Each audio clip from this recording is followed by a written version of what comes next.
Mumtaz TV bersama menegakkan sunnah.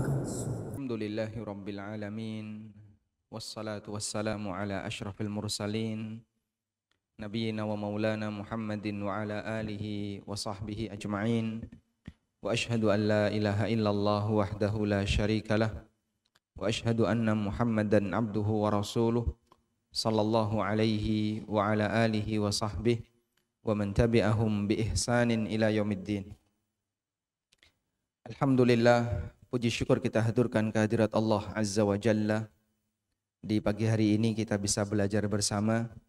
Semoga Allah Ta'ala jadikan majelis kita majelis yang mendatangkan rahmat, majelis yang mendatangkan keberkahan, dan siapapun di antara kita yang ada di sini mendapatkan ampunan dari Allah Subhanahu wa Ta'ala. Dan kita menyadari bahwa majelis ini memiliki keutamaan sebagaimana yang tadi disampaikan oleh Al-Ustadz Al-Fadil sebelumnya. Salah satunya sebagaimana yang disebutkan dalam hadis yang diriwayatkan oleh Muslim, bahwa siapapun yang ada dalam majelis ilmu, Allah Subhanahu wa Ta'ala akan memberikan ampunan sesuai dengan apa yang dia kehendaki. Baik dia hadir secara niat dari awal, maupun dia hanya orang yang hanya lewat kemudian duduk sementara. Kenapa ini memiliki keutamaan? Sebab ilmu merupakan amalan yang diberikan oleh Allah Subhanahu wa Ta'ala untuk para ulama di kalangan umat ini. Nabi SAW, beliau tidak meninggalkan warisan dalam bentuk dinar maupun dirham, namun beliau meninggalkan warisan dalam bentuk ilmu. Dan para ulama yang menjadi murid-murid beliau, yaitu di kalangan para sahabat, aktivitas hariannya adalah belajar ilmu agama dan menyampaikannya kepada umat. Demikian pula amal para ulama generasi setelahnya. Maka tidak ada amalan yang lebih afdal setelah amal yang wajib melebihi amal belajar ilmu agama. Allah Subhanahu wa Ta'ala menyebut dalam Al-Quran bahwa ilmu yang dipelajari yang bersumber dari wahyu adalah ruh yang Allah Ta'ala berikan kepada siapapun yang dia kehendaki. Allah Ta'ala berfirman, Rafi'ud darajati dzul arsh yulkir ruha min amrihi ala man yasha'u min ibadi. Dialah zat yang mengangkat derajat, dzul arsy, pemilik arsy, yulkir ruha min amrihi ala man yasha'u min ibadi.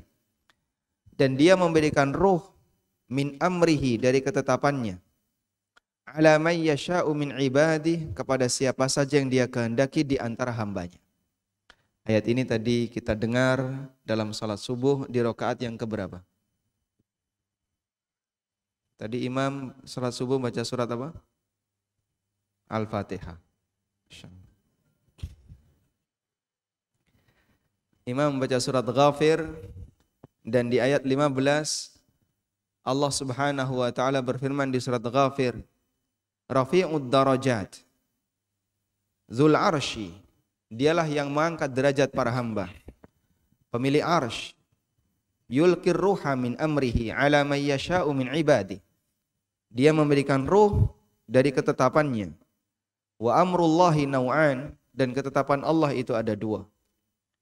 Ada ketetapan takdir, Allah berikan sebagian di antara hambanya kelebihan dalam masalah harta, kelebihan dari sisi fisik, kelebihan dalam masalah dunia, itu bagian dari ketetapan takdir. Dan Allah Subhanahu wa Ta'ala memiliki al-amr yang kedua, urusan agama. Dan Allah berikan urusan agama ini kepada sebagian hambanya. Yang ini jauh lebih tinggi tingkatannya dibandingkan yang kedua, yang pertama. Karena itulah Allah Subhanahu wa Ta'ala menyebut ilmu yang dipelajari hamba dengan sebutan ar-ruh. Nabi SAW bersabda, Innallaha yu'tid dunya liman yuhibbu wa man la yuhibb, wa la yu'tid dina illa liman yuhibb. Allah memberikan dunia kepada hambanya yang dia cintai dan yang tidak dia cintai. Maka dalam urusan kekayaan tidak ada batasan akidah. Baik muslim maupun kafir, baik orang yang taat maupun tukang maksiat, Allah kasih semuanya dalam urusan dunia. Wala yu'tid dina illa liman yuhibbu, dan Allah tidak akan memberikan kelebihan dari sisi agama kecuali bagi mereka yang dicintai oleh Allah Subhanahu wa taala. Dan kita berharap dengan adanya forum kajian maupun lembaga-lembaga pendidikan Islam, kesadaran umat terhadap ilmu akan semakin besar, sehingga kita sama-sama mengajak mereka untuk meraih kelebihan dari sisi agama. Siapapun berhak untuk mendapatkannya dan siapapun punya peluang yang sama, karena Allah Ta'ala telah mudahkan hal ini sebagaimana yang Allah tegaskan dalam Al-Quran. وَلَقَدْ يَسَّرْنَا الْقُرْآنَ لِلذِّكْرِ فَهَلْ مِن مُدَّكِرٍ. Sungguh telah aku mudahkan Al-Quran untuk diambil pelajaran, tinggal mau belajar ataukah tidak. Selanjutnya kita menuju tema kajian kita di kesempatan pagi hari ini, yaitu bersabar dalam mencari yang halal. Bapak Ibu yang dimuliakan Allah Subhanahu wa taala, Nabi SAW menegaskan bahwa masing-masing umat memiliki fitnah. Masing-masing umat memiliki fitnah. Fitnah yang dimaksud adalah ujian yang bisa menurunkan tingkat keimanan seseorang. Apabila fitnah itu sangat parah terjadi pada orang tertentu, bisa jadi sampai orang itu keluar dari agama Allah. Dan ketika fitnah itu lebih ringan, maka ujiannya akan mengurangi sebagian iman yang dimiliki oleh hamba apabila dia nggak sanggup untuk kemudian bersabar, dan bisa meninggikan derajatnya apabila dia sanggup untuk bersabar. Dan Allah Subhanahu wa taala akan menguji seluruh hambanya. Sebagaimana yang Allah firmankan di surat Al-Ankabut, Alif Lam Mim, ahasiban nasu ayyutraku ayyaqulu amanna wahum la yuftanun. وَلَقَدْ فَتَنَّا الَّذِينَ مِنْ قَبْلِهِمْ فَلَيَعْلَمَنَّ اللَّهُ الَّذِينَ صَدَقُوا وَلَيَعْلَمَنَّ الْكَاذِبِينَ. Apakah manusia menyangka mereka akan dibiarkan mengklaim dirinya saya beriman, wahum la yuftanun, sementara mereka tidak diuji. وَلَقَدْ فَتَنَّا الَّذِينَ مِنْ قَبْلِهِمْ, sungguh kami telah memberikan ujian kepada para hamba sebelum mereka. Wala ya'lamannallahu alladhina sadaqu wala ya'lamannal kadzibin, sehingga Allah mengetahui yang dimaksud di sini adalah adanya bukti nyata dari perbuatan manusia. Siapakah orang yang jujur pengakuan imannya dan siapakah orang yang pendusta. Nabi SAW menyebutkan setiap umat punya ujian fitnah, dan fitnah umat beliau diletakkan oleh Allah Ta'ala pada harta. Rasulullah SAW bersabda dalam hadis riwayat Muslim, Inna likulli ummatin fitnah, wa fitnatu ummati hiyal mal. Masing-masing umat punya fitnah, dan fitnah umatku diletakkan oleh Allah pada harta. Dulu ada kaum Ad. Kaum Ad umatnya Nabi siapa? Kaum Ad umatnya Nabi Hud alaihissalam. Wa ila adin akhahum Huda. Kepada kaum Ad aku utus kepada mereka saudara mereka yaitu Nabi Hud. Allah menyebutkan fitnah yang terjadi pada kaum Ad. Wa amma 'adun fastakbaru fil ardi bighairil haqq wa qalu man huwa ashaddu minna quwwah. Ad mereka bersikap sombong di muka bumi dengan cara yang enggak benar. Dan mereka mengatakan siapakah yang lebih kuat dibandingkan kami? Karena fisik mereka besar. Mereka orangnya gagah-gagah, kemudian usianya panjang-panjang, sehingga mereka merasa dengan fisiknya yang besar itu gak butuh untuk beriman kepada seorang nabi. Mereka sudah hebat, mereka sudah kuat. Akhirnya dibinasakan oleh Allah Subhanahu wa taala. Sehingga ada orang yang terfitnah dengan apa? Dengan ukuran badannya, dengan fisiknya. Ada juga sebagian umat yang terfitnah disebabkan karena mereka tidak bisa menjaga wanita. Siapa umat ini? Bani Israel. Nabi SAW bersabda, Fattaqud dunya wattaqun nisa, fa inna awwala fitnati Bani Israel kanat fin nisa. Waspadalah terhadap dunia dan waspadalah terhadap wanita, karena sesungguhnya fitnah pertama yang menimpa Bani Israel adalah fitnah disebabkan karena wanita. Sementara kita sebagai umat Muhammad sallallahu alaihi wasallam, fitnahnya diletakkan oleh Allah Ta'ala pada harta. Allah Subhanahu wa Ta'ala jadikan sumber manusia di tengah umat Muhammad yang bisa menjadi penyebab, sumber penyebab turunnya iman disebabkan karena interaksi mereka yang gagal dalam masalah harta. Sebagai salah satu contoh dan bukti nyata adalah sabda Nabi sallallahu alaihi wasallam yang diriwayatkan oleh Bukhari. Rasulullah sallallahu alaihi wasallam bersabda, "La ya'tiyanna 'alan nasi zamanun la yubalil mar'u ma akhadha min." Sungguh akan datang satu zaman di tengah umat manusia. Sungguh akan datang satu zaman di tengah umat manusia di mana orang tidak peduli dari mana dia mengambil harta. Aminal halal, aminal haram. Nah, disuruh untuk merapat. Ada mobil yang menghalangi. Masya Allah.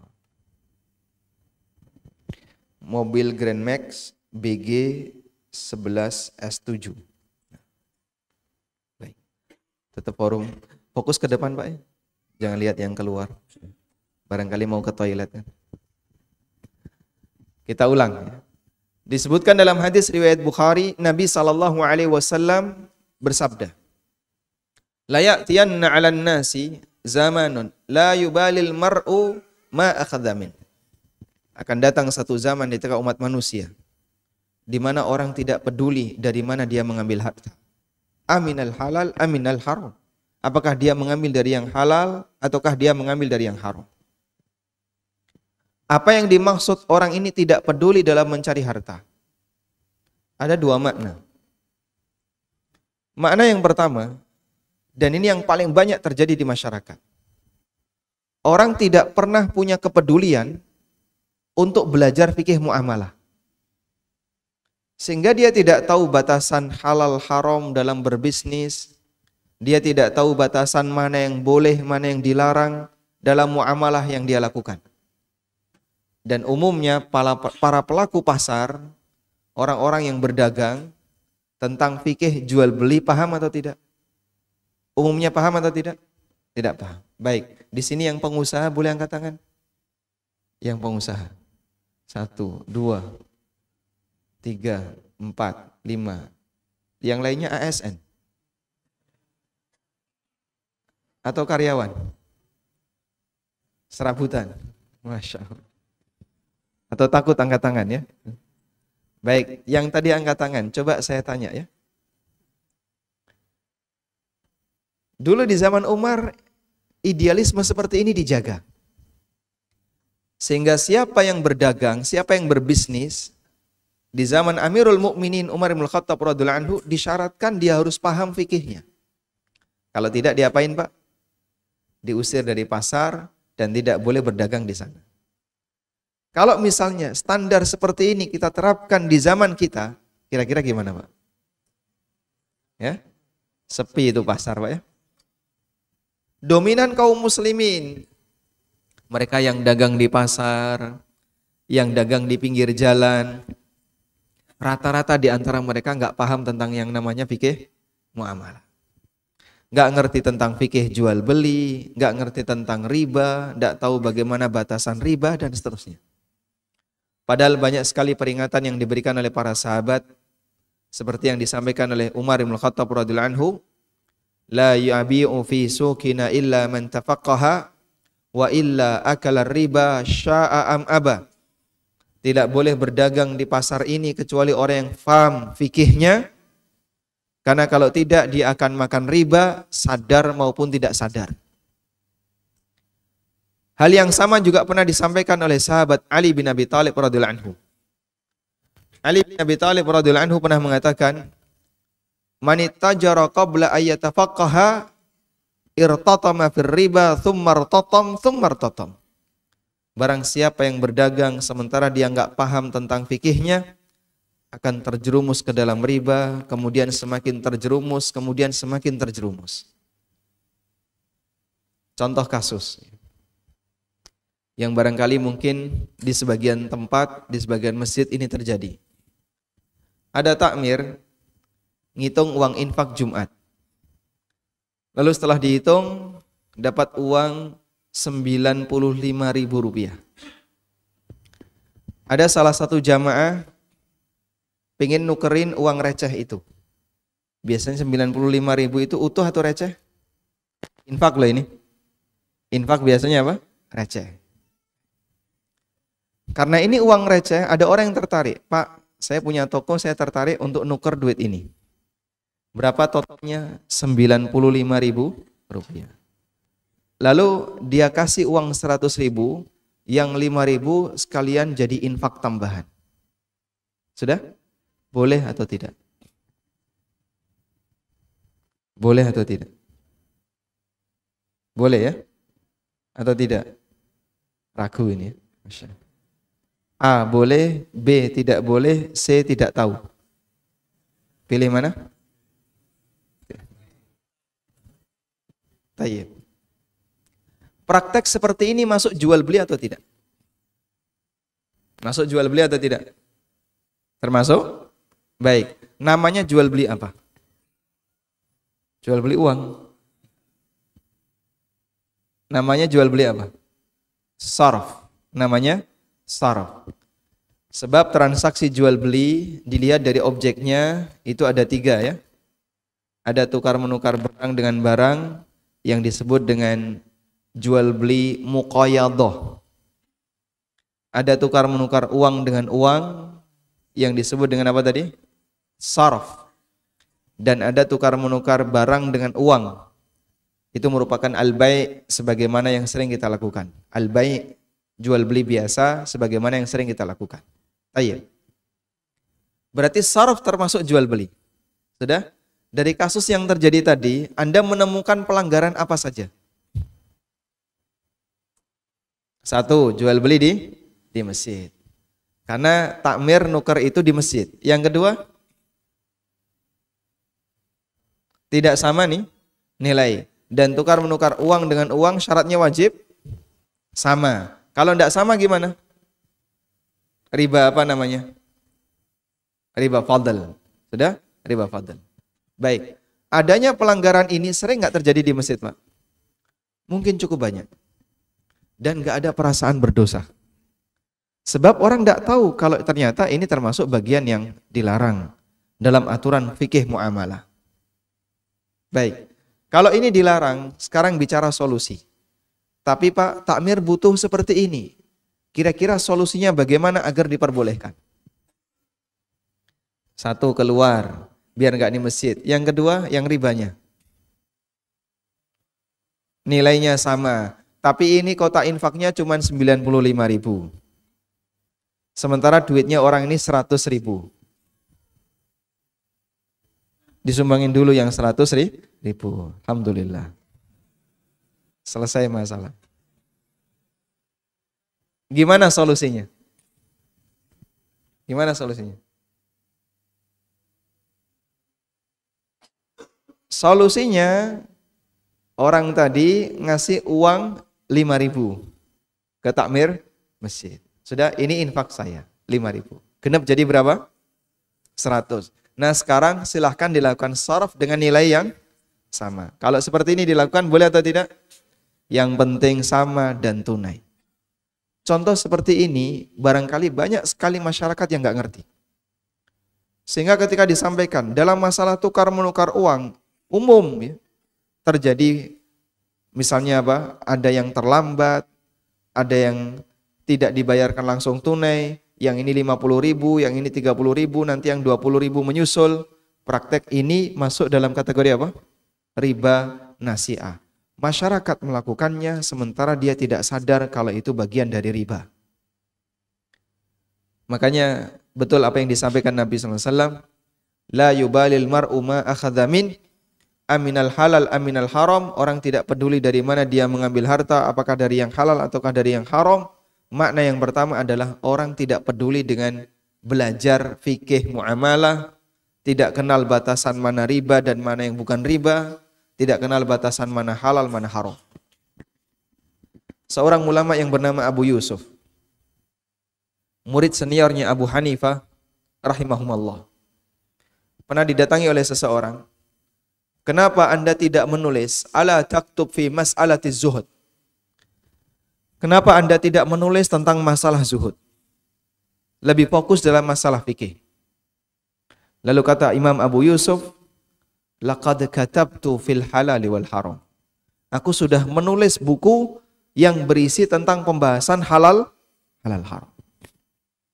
Sehingga penjelasan fikih mana batasan halal haram itu bagian dari prinsip membangun sikap zuhud pada diri seorang hamba. Karena bagaimana mungkin orang bisa melakukan prinsip zuhud dan sikap zuhud kalau dia nggak ngerti batasannya. Ilmu itu adalah modal yang pertama ketika seseorang mau bersikap terkait urusan dunia. Tanya. Kemudian makna yang kedua dari hadis. Mana yang pertama tadi apa? Tidak peduli dalam arti apa? Nggak mau belajar. Mana yang kedua dari hadis? Yang dimaksud tidak peduli mana yang halal, mana yang haram. Makna yang kedua adalah orang ini tidak perhatian terhadap aturan Allah padahal jelas itu dilarang. Sehingga Masya Allah dalam urusan yang namanya harta haram saling mendolimi, Pak. Baik yang bentuknya sogok, suap, terus apa lagi? Uang tips, dan aneka uang haram, kemudian gratifikasi dan seterusnya. Semua orang tahu kalau itu dilarang. Kita nggak perlu bicara masalah agama di sini. Secara undang-undang di negara kita itu juga dilarang. Tapi menjadi hal yang umum terjadi di masyarakat. Bahkan sampai ada orang yang menyatakan nyari yang haram aja susah, apalagi nyari yang. Terus mereka saling memotivasi. Udahlah enggak apa-apa nyari yang haram, yang penting nanti dizakati. Karena harta kalau dizakati jadi apa? Suci. Dan kalau suci jadi halal. Masya Allah. Ini prinsip dan matematika koruptor. Anda bisa bayangin ya. Dia korupsi 100 juta. Kemudian sedekah 10 juta. Sudah? Dizakati tidak cuma 2,5%, langsung 10%. Korupsi 100 juta, dizakati 10 juta. Karena dia punya pemahaman. Dosa 1 dihitung 1. Berarti kalau korupsi 100 juta dihitung dosa 100 juta. Sudah? Infak 1 dilipatkan minimal 10 kali. Kalau sangat ikhlas lillahi ta'ala bisa 700 kali. Berarti kalau dia infakkan 10 juta dilipatkan berapa kali? Minimal 100 juta. Dosanya ketutup dengan pahalanya. Sudah? Impas ya. Untung berapa Pak? 90 juta bisa dia kantongi. Benar nggak kayak gini Pak? Kenapa enggak benar? Kenapa enggak benar? Uang haram dizakati tetap haram. Sehingga zakat tidak diterima dari uang haram. Rasulullah sallallahu alaihi wasallam bersabda, "La yaqbalullahu salatan bighairi tuhur wala sadaqatan min ghulul." Allah tidak menerima salat tanpa bersuci dan Allah tidak menerima sedekah dari hasil korupsi. Ghulul artinya harta khianat. Dan turunannya adalah semua harta haram yang didapatkan dengan cara yang enggak benar. Jika zakat seperti ini tidak diterima oleh Allah, bagaimana mungkin dia bisa berfungsi membersihkan harta? Dan motivasi seperti ini dibangun di tengah masyarakat. Sehingga mereka beranggapan tidak masalah bertahan mencari yang haram selama nanti disedekain, nanti dizakati, dipakai umroh, syukur-syukur bisa dipakai haji. Subhanallah. Dan itu menyebabkan sebagian orang tidak punya rasa takut ketika dia mengambil sesuatu yang haram. Sampai kadang ada orang yang nipu, utang nggak bayar, ngambil harta temannya dalam bisnis yang sebenarnya akadnya adalah kerjasama, duitnya dibawa lari, dan dia merasa gampang, nanti di akhirat tak bayar pakai sholat. Padahal belum tentu sholatnya diterima. Ada juga orang yang punya pemahaman, Yang penting bagi muslim itu melakukan ibadah. Yang penting bagi muslim melakukan ibadah. Ibadahnya rajin, tahajudnya rajin, puasanya rajin, nggak apa-apa mengambil yang haram. Dan pemahaman ini umum di masyarakat.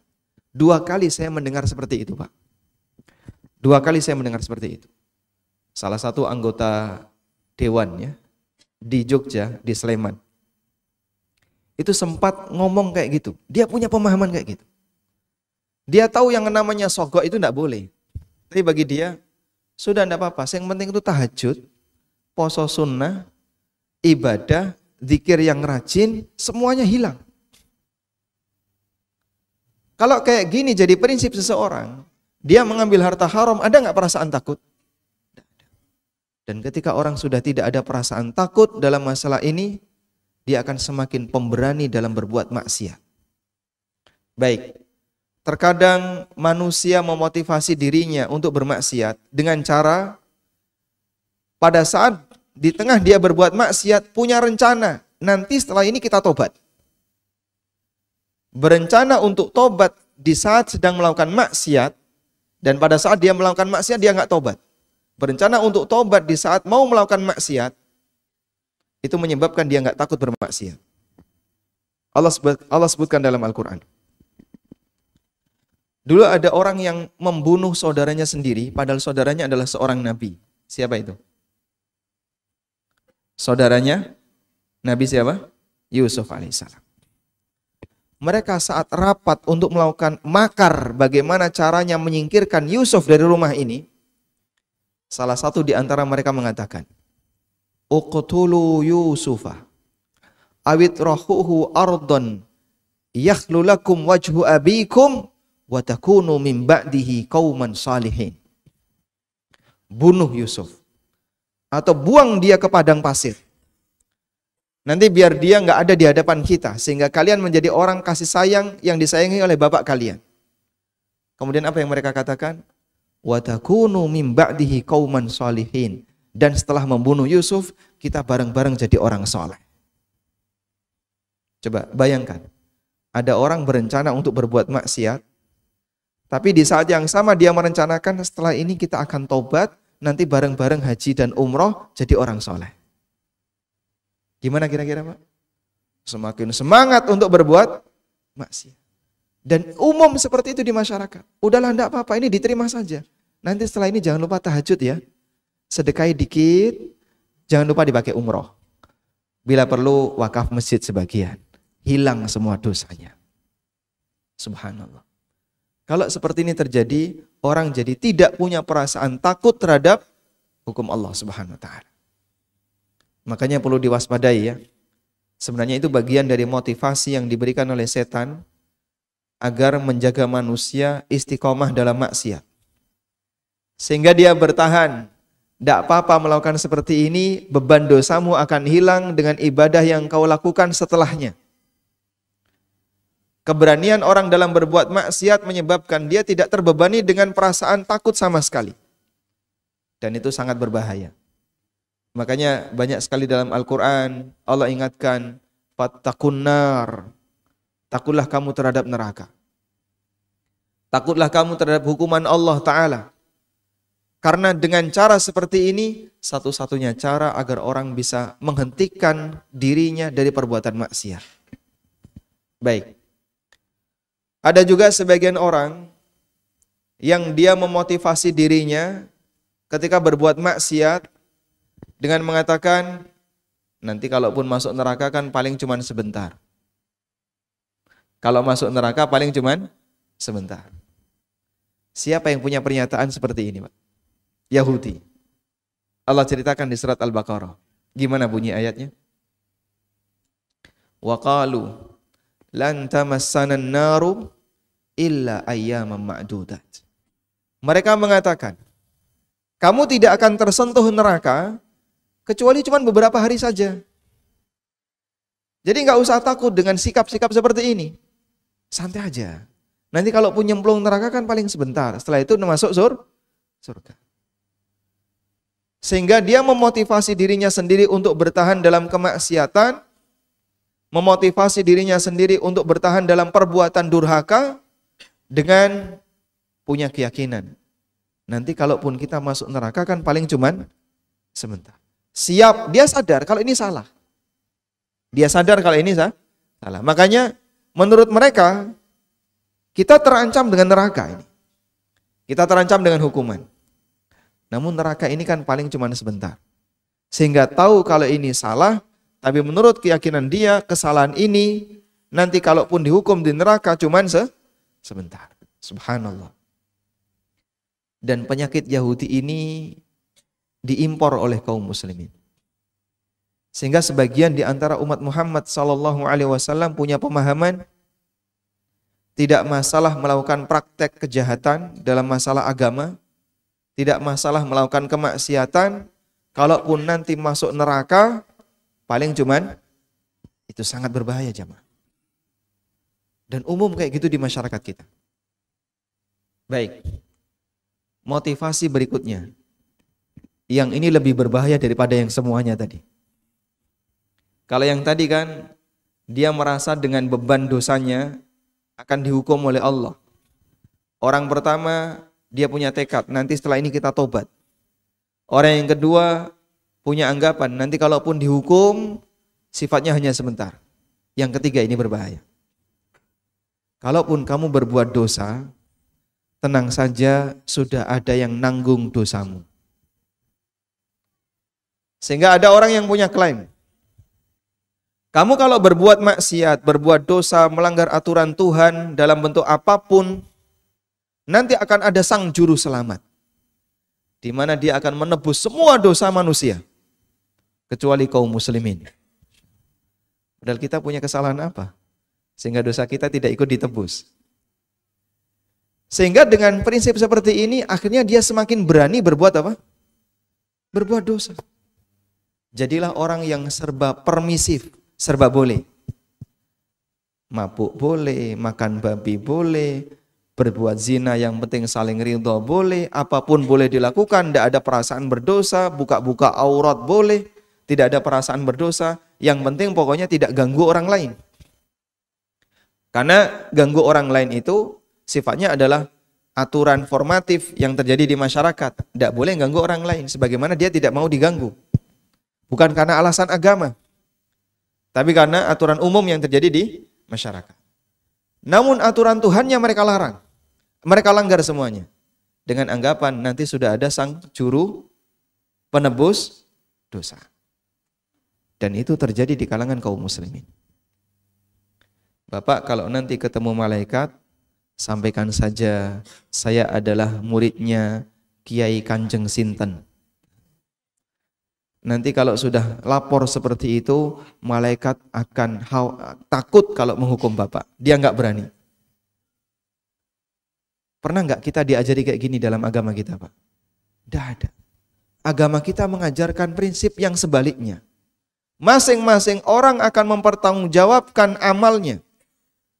Kullu nafsin bima kasabat rahinatun. Setiap jiwa tergadaikan dengan apa yang dia lakukan. Kita nggak pernah diajari, santai saja, nanti kamu pasti akan dapat syafaat. Dari mana kau bisa memastikan seperti itu? Apakah kamu sudah membuat perjanjian dengan Allah kalau nanti ketika kita mengaku bahasanya saya adalah penganut aliran A, penganut aliran B, muridnya kanjeng ini, muridnya kanjeng ini, pasti nanti kita akan selamat, dapat syafaat? Tidak ada kepastian seperti itu. Jangankan manusia biasa, seorang nabi tidak bisa menjamin keselamatan siapa? Keluarganya sendiri. Pada waktu beliau mengumpulkan Bani Hashim dan Bani Muttalib. Ada Bani Hashim dan ada Bani Muttalib. Pada waktu beliau mengumpulkan Bani Hashim dan Bani Muttalib, lalu beliau sampaikan kepada mereka tentang akan adanya kiamat. Maka Nabi SAW memanggil satu-satu keluarganya, salah satunya dipanggil putrinya. Ya Fatimatu binta Muhammadin, sali mimma lima syi't, la ughni anki minallahi syai'a. Wahai Fatimah bintu Muhammad, kau boleh minta harta bapakmu, terserah kamu. tapi aku tidak bisa menolong kamu di hadapan Allah Subhanahu wa taala. Sebab hukum di dunia beda dengan di akhirat. Makanya dalam urusan syafaat, Allah tegaskan dalam Al-Quran, syafaat itu milik siapa, Pak? Milik siapa? Qul lillahi syafa'atu jami'a. Katakanlah ya Muhammad, syafaat itu semuanya milik Allah. Dan Allah Subhanahu wa taala memberikan syarat, man dzalladzi yashfa'u indahu illa, tidak ada yang bisa memberikan syafaat di hadapannya illa biiznih, kecuali dengan izinnya. Sehingga enggak ada prinsip kamu berbuat salah, berbuat dosa, berbuat maksiat, mengambil harta yang haram, santai saja. Ngaku saja di hadapan malaikat, kamu adalah muridnya ini, penganut ini, semua dosamu akan hilang. Subhanallah. Gara-gara prinsip seperti ini, banyak orang yang menggantungkan dirinya kepada tokoh agamanya. Banyak orang yang menggantungkan dirinya kepada orang yang dianggap nanti bisa menghapuskan dosanya. Padahal tidak ada yang bisa menghapuskan dosa kecuali siapa? Innahu la yaghfirudz dzunuba illa anta. Sesungguhnya tidak ada yang bisa mengampuni dosa ya Allah kecuali Engkau. Ikrar itu yang kita ucapkan pada saat kita membaca doa istighfar. Karena manusia tidak ada yang bisa mengampuni dosa manusia yang lain. Makhluk tidak bisa mengampuni dosa makhluk, sebagaimana makhluk tidak bisa memvonis makhluk. Maka tidak ada istilah dengan mengklaim penganut ini nanti kita akan ditebus dosanya. Sebab masing-masing jiwa dalam Islam diajarkan wala taziru waziratun wizra ukhra wa allaysa lil insani illa ma sa'a. Masing-masing orang akan menanggung dosanya sendiri-sendiri, dan manusia tidak mendapatkan manfaat kecuali dari amal yang dia kerjakan. Baik. Semua motivasi ini jamaah berseliweran di masyarakat kita. Ada di Yogyakarta, ada di Jakarta, dan saya yakin pasti juga ada di Palembang. Dan itu merupakan tipuan setan yang mengajak manusia untuk bertahan dalam perbuatan maksiat. Maka bersabar di akhir zaman dalam urusan di mana banyak orang melakukan pelanggaran, ibadah semacam ini pahalanya sangat besar. Dalam sebuah hadis dari Abu Tha'labah yang diriwayatkan oleh At-Tirmidzi, Nabi SAW bersabda, inna mi waraikum ayyamus sabr. Di belakang kalian itu ada beberapa waktu di mana orang sangat butuh untuk bersabar. Yang dimaksud di sini adalah nanti di akhir zaman adalah masa di mana orang sangat butuh untuk bersabar. As-sabru fihinna mithlul qabdi 'alal jamri. Orang yang bersabar di masa itu seperti orang yang menggenggam bara api. Rasanya apa? Kalau dilepas bagaimana? Menggenggam bara api rasanya panas, sangat menyakitkan. Tapi kalau dilepas bagaimana, Pak? Padam. Bara api itu akan padam. Maka seperti itu gambaran yang diberikan Nabi SAW. Orang yang komitmen dengan agamanya, dia seperti orang yang menggenggam bara api. Karena masyarakatnya arusnya berbalik, saat dia anti mainstream, ada dua kemungkinan. Dia lepaskan aturan itu sehingga ikut arus. Maka padamlah semangat agama dalam dirinya. Sehingga tingkat istiqomahnya turun, padam tingkat istiqomahnya, dia ikut arus bersama yang lain. Yang kedua, dia tetap bertahan. Tapi dia harus banyak bersabar, akan menghadapi banyak sekali ujian. Ada karyawan yang dia berusaha untuk komitmen, tidak mau menerima uang haram sedikit pun. Dalam sebuah lingkaran karyawan yang lain, para pegawai yang lain yang sudah terbiasa dengan uang haram. Karyawan seperti ini yang komitmen dengan yang halal, pilihannya dua. Ikut arus atau siap dimutasi. Umum kan seperti itu di masyarakat. Sehingga sampai ada sebagian orang yang dia nggak bisa, Pak. Saya gimana mau mengubah sistem? Sementara itu ada dari ujung sampai ujung. Sehingga ketika kita berada di dalam itu pilihannya dua. Komitmen, cuma nanti resiko dimutasi. Atau yang kedua, ikut bareng-bareng. Bisa menikmati hasilnya. Maka Nabi SAW menyebutkan seperti orang yang menggenggam bara api. Dipegang panas, dilepas, redup, akhirnya mati. Karena itu Rasulullah SAW mengatakan, lil amili fihinna mithlu ajri khamsina rajulan ya'maluna mithla amalikum. Orang yang beramal di masa itu mendapatkan pahala 50 kali pahala seperti amal kalian. Orang yang beramal di zaman itu mendapatkan pahala 50 kali amalnya para siapa? Sahabat. Maka sahabat bertanya, ya Rasulullah, ajru khamsina minna au minhum, pahala 50 kami atau 50 mereka? Pahala 50 orang di kalangan kami atau 50 orang di kalangan mereka? Kemudian Nabi SAW menegaskan, bal ajru khamsina minkum. Mereka mendapatkan pahala 50 kali orang di antara kalian. Subhanallah. Ada manusia generasi belakangan mendapatkan pahala seperti manusia generasi sahabat. Seimbang enggak sebenarnya, Pak? Seimbang enggak? Generasi terbaik umat ini di mana, Pak? Sahabat. Tapi ada orang di masa belakangan dapat pahala yang dimiliki oleh 50 orang amalnya sahabat. Bagaimana itu terjadi? Itu terjadi ketika ada orang di zaman belakangan yang bersabar, komitmen dengan aturan agama di saat dia mendapatkan tantangan yang besar. Orang semacam ini mendapatkan pahala 50 amal yang semisal yang dilakukan oleh para sahabat. Berkaitan dengan hadis ini, para ulama memiliki dua sudut pandang. Li ahli ilmi fihi maslakan. Ada dua sudut pandang yang disampaikan oleh para ulama.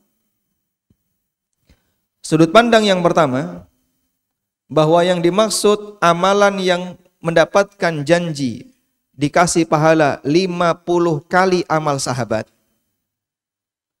Yang dimaksud amalan yang mendapatkan janji dikasih pahala 50 kali amal sahabat, ini hanya berlaku untuk amal yang butuh kesabaran besar, yang butuh perjuangan besar, mengingat masyarakatnya tidak mendukung bahkan menentang, dan tidak berlaku untuk seluruh amal. Saya ulang ya, hadis ini hanya berkaitan dengan amal yang butuh kesabaran besar dan tidak berlaku untuk seluruh amal. Ini merupakan pendapat yang disampaikan oleh Al-Is bin Abdissalam dan beberapa ulama yang lainnya. Dan beliau beralasan bisa jadi di sebuah zaman amal A berat, tapi amal B ringan. Sebagai contoh, komitmen meninggalkan yang haram di sebuah tempat tertentu bisa jadi sangat berat. Meskipun di tempat itu kalau melakukan sholat, melakukan tahajud, melakukan puasa, melakukan ibadah yang sifatnya mahdhah, nggak diganggu. Tapi kalau komitmen dengan sunnah, diganggu. Berarti yang berat yang mana? Komitmen dengan sunnah, komitmen dengan kebenaran. Kalau tahajud, puasa, dan seterusnya, semua penduduknya setuju.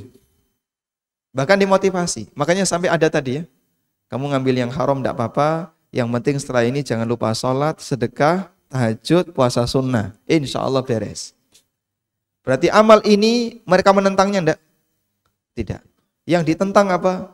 Tapi kalau kamu terlalu fokus dalam masalah halal haram, nyinggung bagian ini, hati-hati ya. Enggak lama kamu di sini. Bagian inilah yang berat. Komitmen bersabar meninggalkan sesuatu yang haram. Maka yang dimaksud yang mendapatkan pahala 50 kali amalnya sahabat bukan seluruh amal, tapi amal yang sifatnya seperti ini. Yang menuntut kesabaran besar bagi pelakunya. Ini pendapat Al-Is bin Abdissalam. Kemudian pendapat yang kedua, bahwa hadis ini berlaku umum untuk seluruh amal. Terjadi di akhir zaman di mana masyarakat sangat butuh untuk banyak bersabar, dan amal apapun di hari itu dilipatkan 50 kali pahalanya seperti amal para sahabat. Wa hadza qaulu ba'dil ulama, dan ini merupakan pendapat sebagian ulama alladzi salaka hadhil maslak, yang mengikuti pendapat semacam ini. Wallahu a'lam. Namun yang lebih rajih, yang lebih kuat dalam masalah ini adalah pendapatnya Al-Iz bin Abdis Salam, dan ini juga yang diikuti oleh As-Suyuti, bahwa praktek ini terjadi atau kelebihan ini, keutamaan ini terjadi bukan untuk seluruh amal, tapi untuk amal khusus yang butuh kesabaran besar. Maka bisa jadi ya, bersabar meninggalkan yang haram. Ketika Anda berada di posisi yang sangat sulit untuk meninggalkannya, itu bagian dari amal besar yang bernilai seperti al-qabid al-jamri, menggenggam bara api. Pahalanya sangat besar, sebab ujiannya besar. Sebagaimana dulu Islam datang dianggap asing, sahabat berjuang dianggap sebagai orang yang asing, dan oleh karena itu Allah Subhanahu wa taala berikan pahala yang besar bagi mereka. Wallahu taala alam. Sudah syuruk, Pak? Sudah ya? Baik, berarti sudah selesai? Belum. Mungkin mukadimahnya sampai di sini. Dan kalau masih ada sisa waktu sampai 6:30 insyaallah, apabila ada jamaah mau menyampaikan sesuatu kami persilahkan. Wassallallahu ala nabiyyina Muhammadin wa ala alihi wa sahbihi wasallam. Boleh berdiri, Pak, silakan.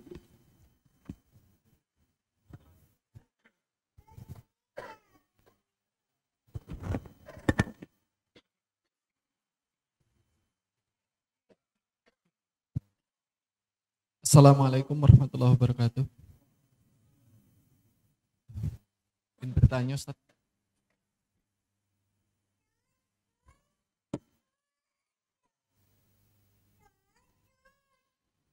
Apakah suap itu juga sebagaimana penerima suap, sebagai contoh, walaupun itu dalam keadaan terpaksa? Bisa saya berikan sebagai contoh, orang yang untuk sin gitu, yang telah berlalu, kemudian ada yang menawarkan tidak perlu vaksin, namun harus bayar, kemudian ya sudah saya bayar saja. Apakah itu juga yang menerima suap? Syukran jazakallah. Saja, Ustaz. Barakallahu fiik. Baik. Baik, silahkan karena sudah berdiri.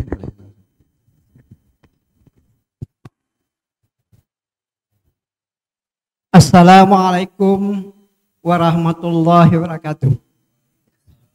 Ustaz, saya akan menanyakan masalah muamalah ini. Anak saya baru saja diterima di pegawai negeri, 2 orang. Jadi salah satunya dia itu bekerja di frontline pada satu instansi. Jadi setiap kadang itu orang memberikan map untuk perkara, misalnya kan, mereka menyelipkan uang dalam map itu 50.000, kadang-kadang 100.000. Jadi setelah saya nasihati anak saya, sebelum dia kerja itu kan, dikembalikanlah uang itu kepada orang yang memberi itu. Tetapi oleh atasannya, katanya terima saja uang itu. Katanya. Ini gunanya untuk pegawai-pegawai honorer dan tenaga sukarela. Jadi bagaimana hukumnya, Ustaz? Atasannya yang menyuruh gitu, Ustaz. Terima kasih. Wassalamualaikum warahmatullahi wabarakatuh. Ada satu lagi, Ustaz. Anak juga saya PNS, tapi porsi kerjanya lebih daripada teman-temannya. Sehingga sering membawa pekerjaan itu pulang, tetapi nanti di kantor dikasih gaji tambahan. Apakah itu halal, Ustaz? Terima kasih. Wassalamualaikum warahmatullahi wabarakatuh. Waalaikumsalam warahmatullahi wabarakatuh. Masya Allah. Tentang sogok ya. Jadi terkadang ada sebuah perbuatan dosa yang menikmati hasilnya satu orang, tapi yang dapat dosa rentetan semuanya. Sebab ada unsur ta'awun 'alal itsmi wal udwan, ada unsur maksiat, tolong-menolong dalam maksiat dan perbuatan dosa. Nabi SAW menyebutkan, Allah melaknat 10 orang gara-gara khamr. Allah melaknat 10 orang gara-gara khamr. Mulai dari yang mete anggur, yang meres, yang memeram anggur itu, yang nganterin, yang nuangin, yang ini, semuanya dapat semua. Dapat laknat. Padahal yang minum satu orang. Sehingga terkadang ada sebuah perbuatan maksiat yang menikmati satu orang, tapi yang mendapatkan dosanya banyak orang. Dalam praktek riba, Jabir radhiyallahu anhu menyebutkan, la'ana Rasulullah sallallahu alaihi wasallam akilar riba wa mukilahu wa katibahu wa syahidai wa qalahum sawa. Rasulullah sallallahu alaihi wasallam melaknat orang yang makan riba, yang memberi makan riba, yang mencatatnya, dan 2 saksinya. 5 orang dilaknat. Pada yang menikmati 1 yang di depan tadi. Yang makan riba cuma 1, tapi yang lain turut dilaknat. Dan beliau mengatakan waqalahum sawa, beliau mengatakan semuanya sama.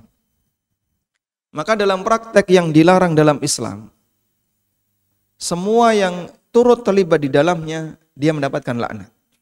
Baik yang korban maupun yang menerima manfaat.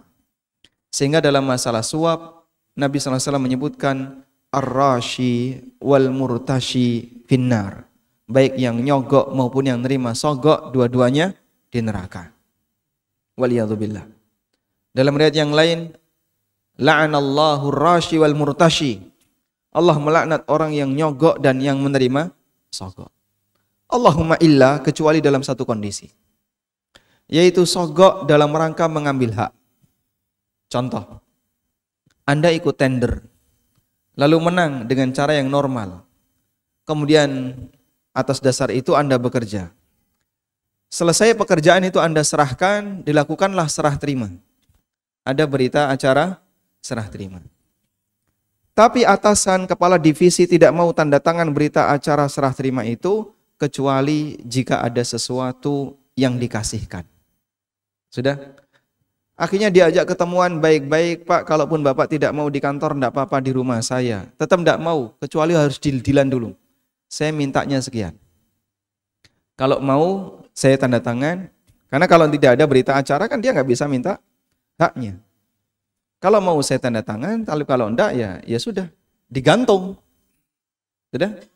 Dalam posisi terakhir seperti ini, berarti dia punya hak. Hak apa, Pak?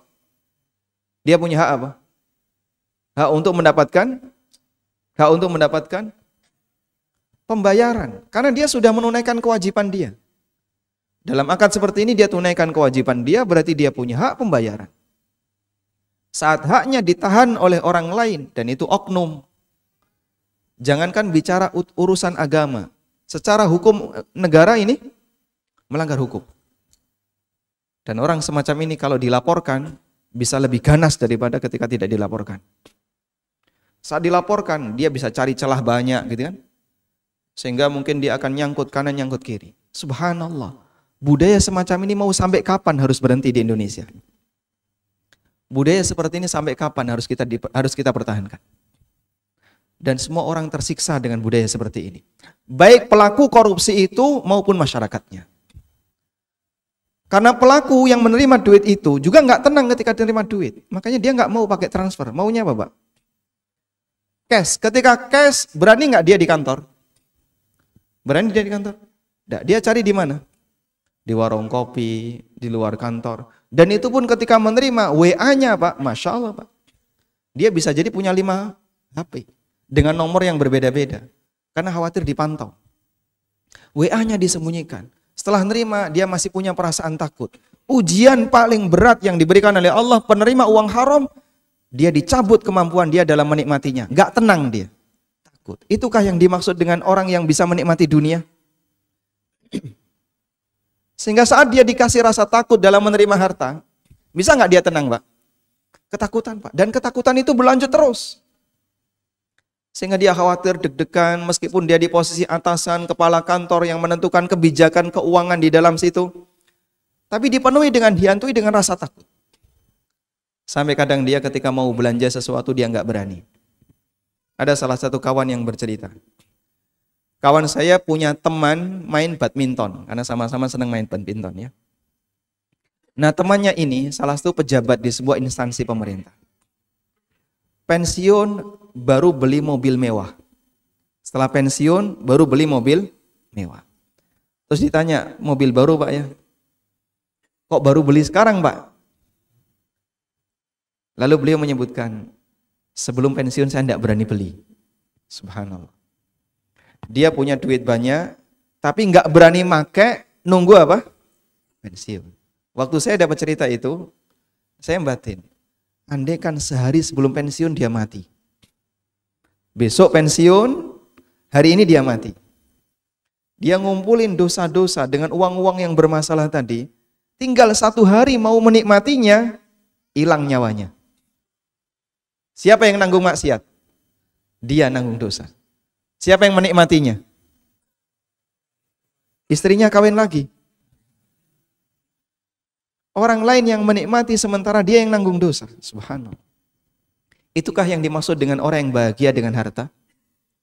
Dan seperti ini terjadi umum, Pak.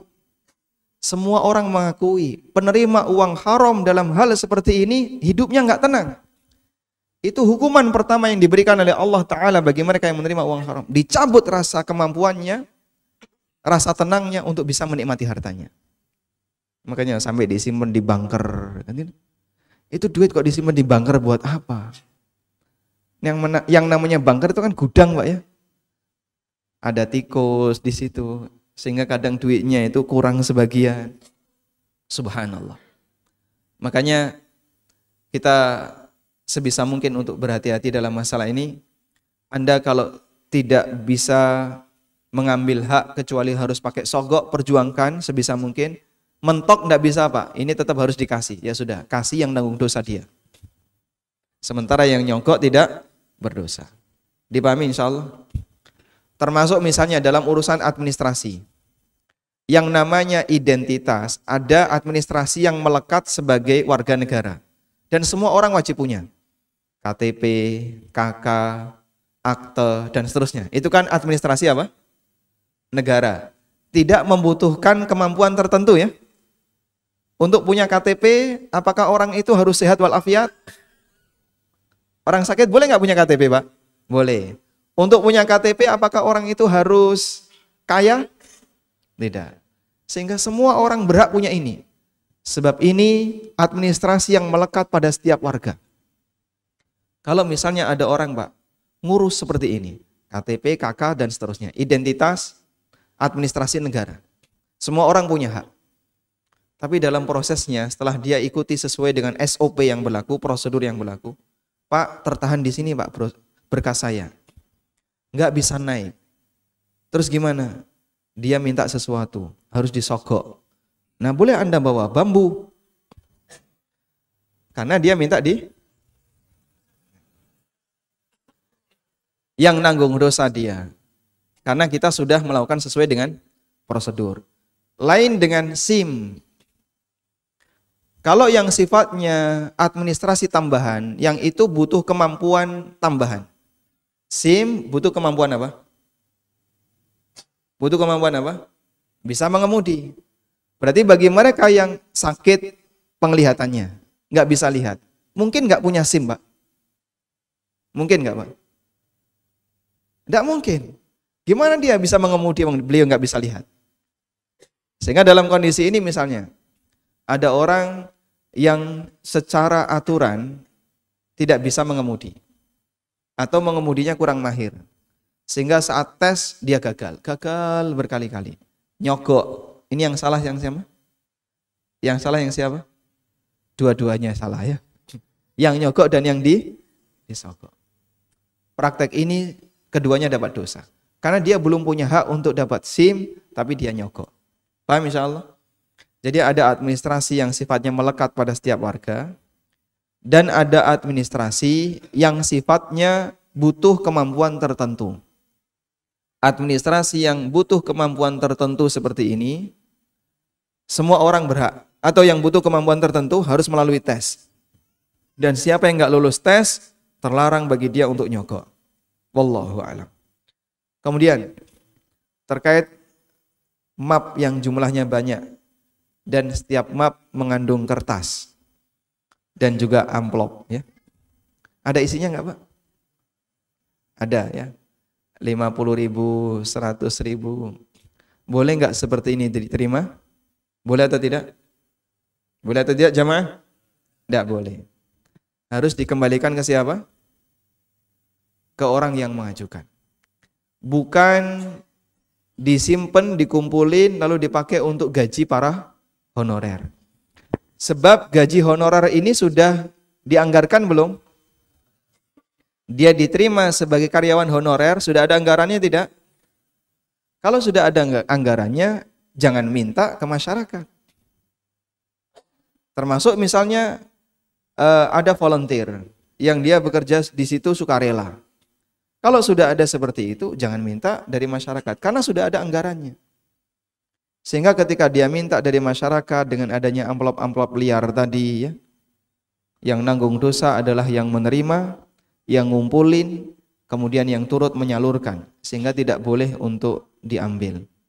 Ibnu Lutbiyah radhiyallahu anhu, seorang sahabat, meskipun beliau melakukan pelanggaran.